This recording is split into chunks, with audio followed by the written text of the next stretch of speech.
de acceso a la información pública que pedían detalles habían sido presentados por el diputado de Unión por la Patria y líder de la bancaria Sergio Palazzo. Según las declaraciones del legislador, el Banco Central argumentó que revelar información podría poner en peligro la seguridad de estos activos. Y para hablar del tema vamos a hablar con quién pidió la información pública para que se otorgue y qué es lo que ha resultado. Sergio, ¿cómo va? Lautaro te saluda. Lautaro, un gusto, saludos a todos en el estudio de la audiencia. Bien, también nosotros. Bueno, Sergio, contanos un poquito, nos enteramos que la respuesta fue con sabor a poco, ¿no? Sí, es previsible, es un gobierno que no quiere que se le pregunte, un gobierno que no quiere dar cuenta de sus actos públicos, y creo que además la respuesta está dando afirmaciones, porque si dice que decirme dónde geográficamente está el oro que se llevaron lo pone en peligro a ese activo, significa que lo pueden embargar, que es una de las cosas que se le preguntaba en el escrito. Además hacen referencia a que lo hacen sustentado en el artículo 8, inciso B y C de la Ley de Acceso a la Información Pública, que permite en determinados casos no brindar la información requerida. Bueno, el inciso B dice que es cuando se pone en peligro el sistema financiero o bancario argentino. No sé qué tan grave es entonces que se hayan llevado el oro o qué tan frágil es el sistema para que por ese motivo sea esa la cuestión que fundamenta no darme la información. Y creo también que es nulo, de nulidad absoluta la denegatoria, porque el artículo 13 de esa misma ley establece con claridad que no solo tienen que enunciar los motivos, sino fundamentarlos. Y acá lo único que hicieron fue una enunciación de ese artículo 8, inciso B y C, y no fundamentaron qué peligro correría el banco, por qué el sistema financiero entraría en colapso si me informan a dónde se llevaron el oro, y además porque hay preguntas que no tienen vinculación con estrictamente algún problema del sistema financiero. Por ejemplo, que le pregunte qué resolución de directorio y cuál fue la posición de los directores. Que le pregunte por qué transportadoras lo transportaron si ya se lo llevaron. No me digan dónde está, díganme eso. ¿Cuánto fue el costo de la operación? Si lo mandaron por una aerolínea británica o no. Esas cosas no tienen nada que ver y tampoco las contestaron. Sergio, el otro día leía que durante el gobierno de Mauricio Macri, Sturzenegger hizo lo mismo y sí había informado a dónde había sido el destino. ¿Esto es así? Sí, en el mes de septiembre, creo 2017 o 2018 fue esa operación. Informó que había ido a Londres, inclusive habló de un certificado de legitimidad del oro que se pide y demás. No hubo ningún problema, parece que antes no era secreto y ahora es secreto. Y además se me deniega a mí, que soy un ciudadano, pero otro ciudadano parece que tiene acabada información, que es el ministro de Economía, que fue quien planteó ante un medio de comunicación que se había hecho la operación. Es que para uno le damos información y a otros no. ¿Cómo es la cosa? O sea que con el medio de comunicación donde dio la entrevista lo hace público, pero al pedido de información de acceso público no hay una respuesta positiva. Claro, es como que algún ciudadano tiene más prerrogativas que otro. Le quiero recordar que soy ciudadano como él y también soy funcionario público. Él es ministro y yo soy diputado nacional. Así que deberíamos estar en un pie de igualdad ante la ley para que me dé la información que le debe haber dado al ministro para que el ministro acredite y certifique que se realizó esa operación de traslado de oro al exterior. Sergio, ese camión que se vio en los últimos días es desde una última salida de oro del país. ¿De cuándo es? Mira, no te podría decir si es o no es, si llevaba oro o no. Generalmente cuando hay operativos del Banco Central se hacen ese tipo de operativos, no sea para llevar dinero físico, para llevar oro. Nosotros estamos averiguando porque probablemente a las 4 partidas de oro que nosotros hemos requerido información pública, en 3 pedidos de información pública, podría agregársele una más. Hola. Averiguar eso. Y si ha sido la semana pasada, hay que ver si esas imágenes son de la semana pasada o si lo han sacado esta semana. No te podría certificar qué es lo que iba en esos camiones, pero son un operativo normal cuando vos llevas recursos, ya sean en billete o en algún otro tipo de moneda, ¿no? ¿Cuál crees que es el objetivo de esta salida de oro del país y cuáles crees que son las posibles consecuencias negativas que puede haber en relación a esto? La consecuencia negativa es que te lo puedan embargar en tránsito. Y te quedes sin el oro y te quedes sin lo que pensabas hacer con el oro. Ahora, ¿qué pensabas hacer con el oro? hacer un poco medio futurología. Algunos hablan de un repo, que sería una situación de contra la garantía del oro obtener un préstamo que después decidirá el Banco Central si se lo da, interviene en el mercado cambiario, si se lo da al Estado en otro préstamo.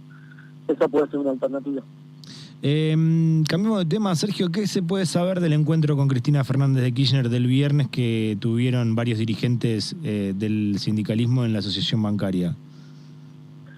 No, tuvimos una charla con ella, primero para acompañarla después de su declaración en la justicia, manifestarle nuestra solidaridad y nuestro acompañamiento de que no se está investigando el financiamiento de quien mandó matar a Cristina, y también expresarle que cuando Cristina es denunciada pareciera ser que estamos en cadena nacional en forma permanente, pero cuando es la víctima muchos medios buscaron, que no son ustedes obviamente, buscaron invisibilizar su calidad de víctima y que fue intento de un magnicidio.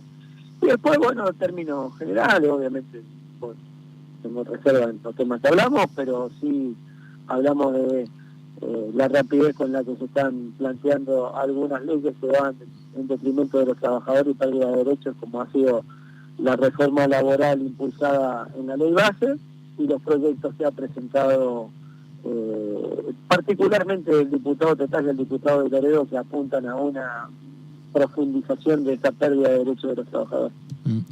Sergio, ¿cómo impacta? Primero, ¿qué visión tenés de lo que pasó con Alberto Fernández y la denuncia de Fabiola Yáñez? En principio lo hice público, lo repito, yo estoy del lado de la víctima, está claro de que hay una denuncia de ella por violencia de género, y en esas cosas uno no tiene que dudar, la violencia de género tiene que ser condenada, y uno ponerse al lado de la víctima, porque así corresponde, esa es mi posición al respecto. ¿Y cómo impacta esto en el campo nacional y popular, en Unión por la Patria, no solamente en el peronismo? Bueno, claramente hay un debate interno que se ha mostrado en los distintos posicionamientos que han habido.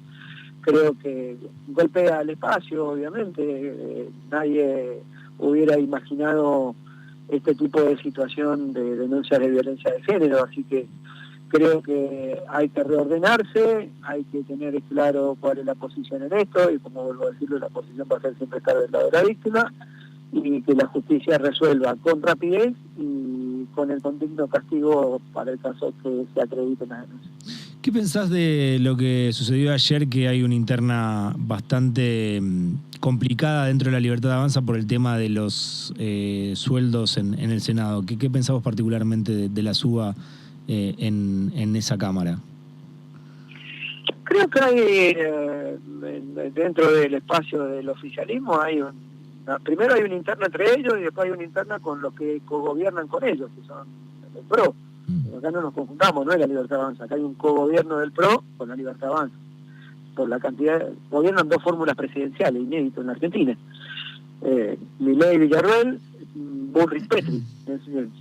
Es dos fórmulas presidenciales gobernando, más cogobierno que eso no existe. Creo que tienen internas entre ellos, claramente, y tienen interna con sus socios.